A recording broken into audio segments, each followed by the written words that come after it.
What is up, guys? FallenRedZeo here, and we just got back from seeing Shazam, so we got to see an early screening, I guess early access thing through Fandango, so you've probably heard about this if you're interested in this. But since it's not out for everybody yet, we're not going to go ahead and do a full spoiler review. This is just going to be a spoiler-free, letting you know whether the movie's good or not and stuff like that.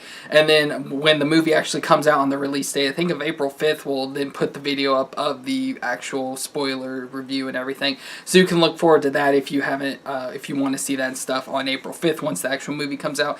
But this is going to be the spoiler-free version, so obviously the big question with non-spoilers is the movie good or not? I would definitely say yes, it's good.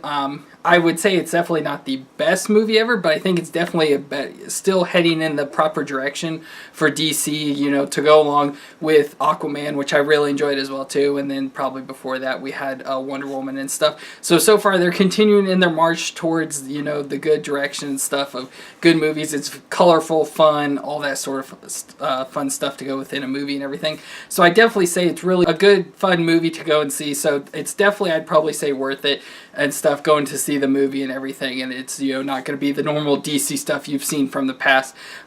So I don't know exactly how to say it. Like, I thought the movie, the stuff of the movie looked good. I thought it pretty much looked good. Obviously, with some of the stuff when it would turn to CG, you could obviously tell stuff fake, but that's kind of how CG is nowadays. So there's nothing new there, really, and nothing really stood out as weird or horrible or anything like that, so they did a good job with that. The story was pretty good and decent. I mean, it pretty much gives you, like, the layout of who Shazam is, or Captain Marvel, as I always want to call him, like, his whole story and stuff, and I'm not too familiar with the backstory of Shazam. I know, like, a little bits and pieces of his story from, you know, past comics and stuff like that, so I'm not fully knowledgeable to know if they held up, you know, with the comic storylines and everything, so I don't really know that much to go into detail, but I enjoyed the story. You know, we see from the story that the kid, the main character, Billy Batson, is an orphan kid that gets into, like, a home to live with a family and stuff, with a bunch of other kids that don't have parents and everything, so live with his family, and where he meets the other kids that you see in the commercial and stuff, that he helps out, like the kid with the crutch and everything. And so the kid at school, after helping the crippled kid fight off some bullies and stuff, he gets on a train to, you know, try to escape, and he gets stopped at this place wherever Shazam, the wizard, I guess, again, I don't know the whole backstory stuff. I know there's a wizard named Shazam, gives his powers to the kid, which we see that, you know, in the trailer, and that's like his whole basic backstory thing, and then it plays into other stuff in the future, which we don't get to see. But so this kid gets the powers, and then when he says the name, he turns into this giant, you know, muscle man guy, pretty much a rip-off of Superman.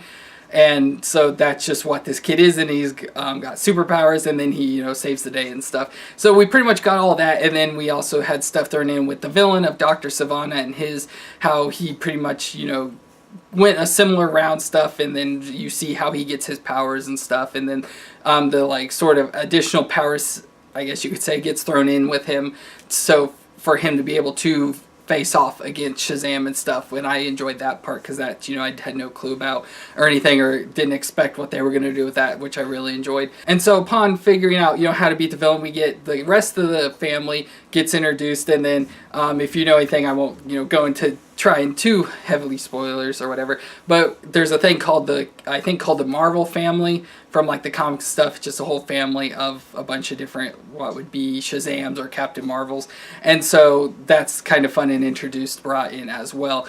But beyond that, I don't really know. There was a lot of music, of course. There was a lot of current day music always just playing in the background, which I thought was kind of funny, and then of course got some thrown in music that seemed like they tried to go with the whole like Queen music, like they did with Suicide Squad. They brought that in as well, so I saw some stuff from there.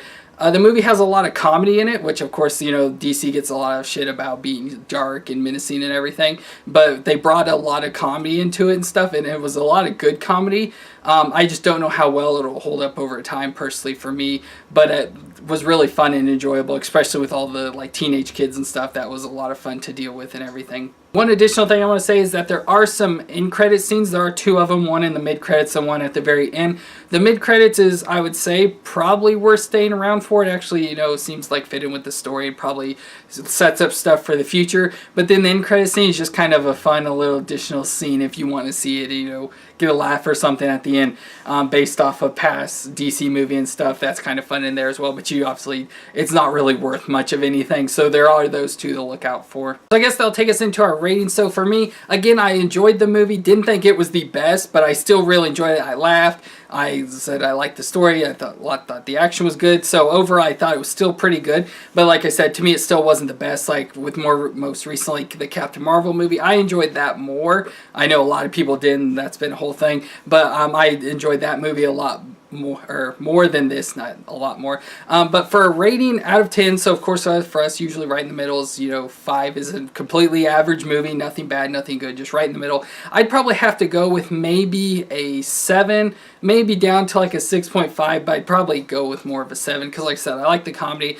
I like the stuff that's added in that obviously I can't really get into right now.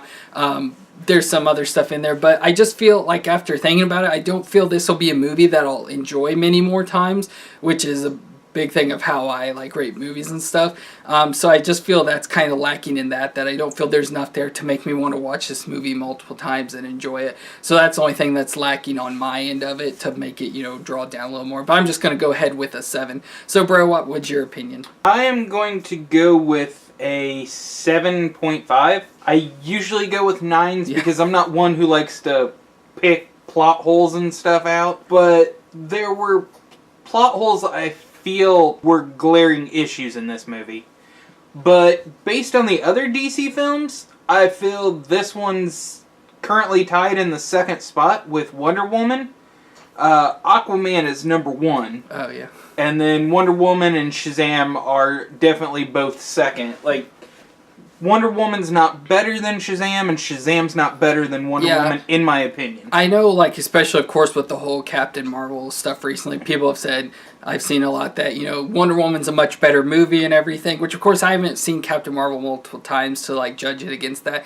But to me, Wonder Woman has a lot of cool scenes, but then it, to me, also has a lot of boring stuff that's going on in the middle and stuff outside of the action scenes. So, and that's kind of like this movie too, outside of like some of the action scenes. With the comedy, it helps hold up a lot of that. But like I said, after seeing it multiple times, you've heard the jokes, so jokes aren't as funny the second time. So that's why I feel this movie will kind of drop as we go on and everything. So that's just a problem with the DC movies to me. I just don't feel they have hold up over time. Like they don't have consistently really good parts, or just they have just good spots scattered throughout and everything.